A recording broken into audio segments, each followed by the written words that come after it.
नितिन गडकरी जी का बहुत बड़ा बयान आया जिसमें उन्होंने E20 पेट्रोल जो अभी भारत में चल रहा है उसको बढ़ाकर जो है 100% तक मतलब E100 तक ले जाने का बहुत बड़ा बयान आया है। इसमें जो है गाड़ियों को क्या नुकसान होगा, 100% इथेनॉल जो ब्लेंडिंग है उससे क्या मुसीबत आ सकती है, चलिए जानते हैं डिटेल्स में। उससे पहले अगर आप चैनल पे नए हैं तो चैनल को लाइक, कमेंट, शेयर, सब्सक्राइब जरूर कीजिएगा, जिससे हमें एक छोटा सा मोटिवेशन मिलेगा। तो सबसे पहले देखा जाए तो इथेनॉल ब्लेंडिंग जो है इंडिया के अंदर जो है E20 पेट्रोल ऑलरेडी चल रहा है, तो अभी इसे बढ़ाकर जो है E100 तक ले जाने की बात हो रही है। ये हमारा फ्यूचर होगा या फिर प्रॉब्लम? सबसे पहले देखा जाए तो इथेनॉल फ्यूल होता क्या है, अगर कुछ लोगों को नहीं पता है तो इथेनॉल जो है एक बायोफ्यूल होता है जो क्रॉप से बनाया जाता है, जैसे कि आपका शुगर केन हो गया, कॉर्न जो हो गया, या फिर कोई भी अलग फूड ग्रेन हो गया जो क्रॉप वेस्ट हो जाता है, उससे जो है हमारा इथेनॉल जो है बनाया जाता है और इसको मिक्स किया जाता है पेट्रोल के साथ और ये प्रोड्यूस किया जाता है फर्मेंटेड प्रोसेस के द्वारा। मतलब कोई जो है फर्मेंटेड, जैसे कि उसको रख के जो है खराब करके जो पचा के जो बनाया जाता है, उसी से जो हमारा एथेनॉल बनता है और इसको मिक्स किया जाता है पेट्रोल को पोल्यूशन को रिड्यूस करने के लिए। मतलब पोल्यूशन को रिड्यूस करने के लिए इसका इस्तेमाल किया जाता है, कुछ मात्रा में डाला जाता है। अभी तो 20% डाला जाता है करंटली, लेकिन अभी जो है इसको बढ़ाने की बात चल रही है। तो कुछ कंट्रीज में जो E10 भी चलता है। अभी E10 क्या है? E10 मतलब 10% उसमें इथेनॉल होगा और 90% उसमें पेट्रोल होगा। वैसे ही E20 जो भारत में चलता है उसमें 20% इथेनॉल होता है और 80% पेट्रोल होता है। E85 का मतलब होता है, इसको मतलब बढ़ाने की जो है एक बात चल रही है। E85 मतलब इसमें 85% इथेनॉल होगा। मतलब समझिए, मतलब पेट्रोल का तो बहुत ही कम मात्रा, 15% सिर्फ पेट्रोल होगा और 85% जो है इसमें एथेनॉल होगा।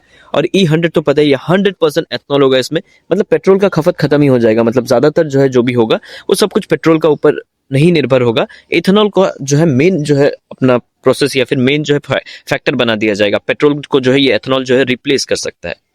गवर्नमेंट ये एथेनॉल को प्रमोट क्यों कर रहा है? सबसे पहले अभी जैसे कि आप जानते हैं मिडिल ईस्ट क्राइसिस चल रहा है, ऑयल का कितना प्राइसेस बढ़ गया है और ऑयल को लेके इन फ्यूचर क्या शॉक आ सकता है ये हमें मतलब अभी से पता चल गया है। सो ऑयल से हमें शिफ्ट लेना पड़ेगा या फिर इलेक्ट्रिक गाड़ी की ओर या फिर जो है इथेनॉल की ओर। तो ये जो है सबसे पहले क्रूड ऑयल इंपोर्ट को रिड्यूस कर देगा। जो इंडिया जो है अपना 85% जो है क्रूड ऑयल जो है बाहर की कंट्री से जो है इंपोर्ट करता है, तो ये उसमें जो है मदद करने में जो है बहुत ज्यादा मतलब कारगर समझ में आएगा। और ये फॉरेन एक्सचेंज जो है, हम लोग जो फॉरेन एक्सचेंज से जो खरीदते हैं पेट्रोल वगैरह, उससे जो है हमें जो है राहत मिलेगा। फॉरेन एक्सचेंज जो है कंट्री का कंट्री में ही रहेगा। एनर्जी सिक्योरिटी जो है, जो मतलब अभी जो हमारा energy security middle east countries या रशिया, USA इनके ऊपर निर्भर है, ये हम जो है निर्भरता इनसे जो है थोड़ा सा कमेगा और सपोर्ट मिलेगा फार्मर्स को। अभी जैसे कि ज्यादा जो है ये क्रॉप से बनता है इथेनॉल, तो वो जो क्रॉप जो है फार्मर जो है उगाएगा और उसको सरकार खरीदेगी भी एथेनॉल बनाने के लिए, तो उस फार्मर का जो है मतलब जो क्रॉप्स है वो खराब नहीं होगा। खराब भी हो गया तो खराब होके ही तो इथेनॉल बनता है। खराब जो क्रॉप्स होता है उसी से इथेनॉल बनता है, तो इससे फार्मर को बहुत ज्यादा फायदा होने वाला है। इसके बाद देखा जाए तो इसका जो है कुछ पर्यावरण या फिर इन्वायरमेंटल बेनिफिट्स भी है। सबसे पहले ये जो है क्लीन फ्यूल है, पेट्रोल से जो है बहुत ज्यादा क्लीन फ्यूल कहा जाता है एथेनॉल को। इससे पोल्यूशन जो है बहुत कम होगा, एयर पोल्यूशन खासकर बहुत ज्यादा कम होगा। ग्रीन हाउस गैसेस इमिशन जो है एज कम्पेयर टू पेट्रोल, मतलब पेट्रोल के मुकाबले मतलब बहुत ज्यादा कम होने वाला है। और ये हमारा क्लाइमेट चेंज जो गोल है, मतलब क्लाइमेट जो गोल्स है, मतलब जो भी सस्टेनेबल ग्रोथ का वगैरह वगैरह, इसको जो है अचीव करने में बहुत ज्यादा हेल्प करेगा हमारा एथेनॉल। लेकिन इसमें जो है कुछ फ्लेक्स फ्यूल व्हीकल जो होता है जो बहुत ज्यादा इंपॉर्टेंट रोल प्ले करेगा इसमें। जो पेट्रोल और एथेनॉल पे अभी ऑलरेडी जो है व्हीकल जो है चल रहा है, उनको स्पेशल इंजन चाहिए डिजाइन के लिए। मतलब कुछ गाड़ियां जो पुराने समय में खरीदी गई होगा 2015 या फिर 2010 या फिर 2005 या फिर 2000 में ही खरीदी गई हो, तो मतलब उन सब गाड़ियों में ये सब इथेनॉल को बहुत ज्यादा प्रॉब्लम, मतलब माइलेज का प्रॉब्लम मेनली बहुत ज्यादा होता है। जो कोरोजन रेजिस्टेंट जो मटेरियल होता है वो लगाया जाता है ना, मतलब जब एथेनॉल कोई गाड़ी में अगर इस्तेमाल किया जाता है तो उस गाड़ी में जो ये कोरोजन रेजिस्टेंट मटेरियल होना चाहिए, तब उस गाड़ी को जो है प्रोटेक्शन मिलता है। अगर ये नहीं होता है उस गाड़ियों में, खासकर पुरानी गाड़ियों में जो है ये नहीं, अभी जो है नए मॉडल की जो गाड़ी आ रही है उन सब में तो है, लेकिन पुराने मॉडल की जो गाड़ी है उनमें ये कोरोजन रेजिस्टेंट मटेरियल नहीं है, तो उनको ये एथेनॉल से प्रॉब्लम हो सकता है। क्योंकि ये एथेनॉल मतलब वो गाड़ी एथेनॉल के हिसाब से नहीं बनी थी, वो पेट्रोल के हिसाब से बनी थी, तो वो पेट्रोल के हिसाब से काम करता है। और एथेनॉल से बनी हुई गाड़ी को तो कुछ प्रॉब्लम, मतलब एथेनॉल के हिसाब से बनी हुई गाड़ियों को तो प्रॉब्लम नहीं होगा। और इंडिया में जो है सारी गाड़ियां जो है इस सिस्टम को सपोर्ट नहीं करती, मतलब एथेनॉल को सपोर्ट नहीं करती। और एथेनॉल को सपोर्ट नहीं करती मतलब अगर उसमें एथेनॉल का पेट्रोल डाल दिया जाए तब जो है प्रॉब्लम ये होगा, उसमें माइलेज ठीक से नहीं होगा, इंजन खराब हो सकता है, कुछ भी बहुत सारी प्रॉब्लम हो सकती है गाड़ियों में।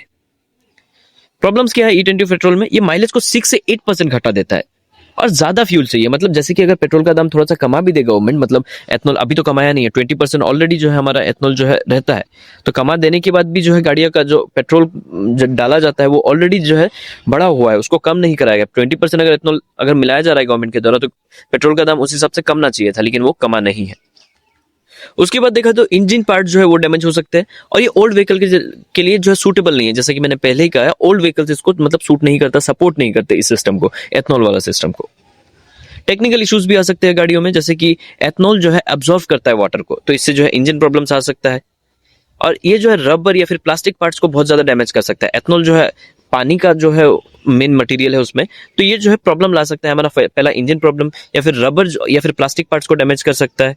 और कोल्ड स्टार्ट प्रॉब्लम, मतलब ठंडियों में जो है, विंटर सीजन में जो है स्टार्ट करने में बहुत ज्यादा तकलीफ है। ऑलरेडी पेट्रोल से चलने वाली गाड़ियों में ठंडी में जो है स्टार्ट होने में मुश्किल होता है, तो अगर एथनॉल वहां पे डाल दिया जाए तो ठंडियों में और कैसे स्टार्ट होगा भी या नहीं, कितनी देर में होगा, वो भी बहुत बड़ा प्रॉब्लम है। और फ्यूल सिस्टम ब्लॉकेज पॉसिबल हो सकता है, मतलब जो फ्यूल सिस्टम रहता है गाड़ियों में उसमें भी ब्लॉकेज हो सकता है ये इथनॉल की वजह से। तो बहुत सारे टेक्निकल इश्यूज भी जो है, फायदा तो है इसमें लेकिन टेक्निकल इश्यूज भी उससे ज्यादा है। बिग चैलेंजेस क्या होगा? फूड वर्सेस फ्यूल डिबेट, मतलब अभी हम लोग अगर खाने की चीज का इस्तेमाल करके अगर जो है पेट्रोल बनाए तो ये भी एक बहुत बड़ा डिबेट होगा। इंडिया में ऑलरेडी जो है फूड शॉर्टेज होता रहता है, सरप्लस में जो होता है वो जो खराब हो जाता है, चलिए वो तो ठीक है, लेकिन फूड मेनली इंडिया में कितने लोग भूखे सोते हैं, तो फूड का शॉर्टेज जब अगर इस चीज का वजह से होगी, क्योंकि ज्यादातर गाड़ियां अगर जो है इस इथेनॉल के ऊपर डिपेंड होगी, तो इससे जो है क्रॉप्स का जो है बहुत ज्यादा जो है इस्तेमाल किया जाएगा। जब क्रॉप्स का इस्तेमाल किया जाए तो प्रॉब्लम बहुत ज्यादा बढ़ सकती है। और हाई वाटर यूज, मतलब वाटर का यूज जो है बहुत ज्यादा इस्तेमाल किया जाएगा, क्योंकि शुगर केन में तो कितना वाटर होता है हमें पता ही है।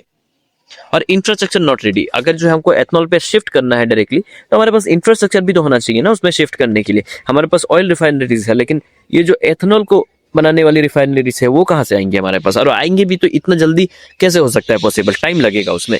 और कॉस्ट ऑफ अपग्रेडिंग व्हीकल्स, और अभी जो ऑलरेडी पुरानी व्हीकल्स है जो मैंने बताया, उसको अपग्रेड करने का भी तो कुछ कॉस्ट आएगा, तो वो कॉस्ट कौन पे करेगा, उसमें भी बहुत बड़ा सवाल होता है। और इसको चेंज होने में कितना टाइम लगेगा, ये भी बहुत बड़ा सवाल है गवर्नमेंट के सामने। तो देखते हैं गवर्नमेंट क्या करती है, मतलब ये जो है E20 पेट्रोल को कैसे E100 तक शिफ्ट करती है। और कंक्लूजन में देखा जाए तो इथनॉल जो है फ्यूचर ऑप्शन के लिए तो बहुत ज्यादा अच्छा है हमारे लिए, इससे पोल्यूशन कम होगा बहुत ज्यादा, और इसलिए ये कॉस्ट इफेक्टिव होगा। लेकिन प्रॉपर प्लानिंग चाहिए इसको करने के लिए मेनली। विदाउट प्लानिंग अगर इसे एग्जीक्यूट किया जाए तो ये जो है बहुत बड़ा प्रॉब्लम खड़ा कर सकता है, फूड डिबेट हो या फिर जो है हमारा गाड़ियों का प्रॉब्लम हो। और ये प्रैक्टिकल्स नहीं है, सारे व्हीकल जो इंडिया के अंदर में है उसके लिए जो है मेनली ये प्रैक्टिकल नहीं है, क्योंकि वो गाड़ियां जो है एथनॉल जो है प्रोसेस के लिए बनी ही नहीं है।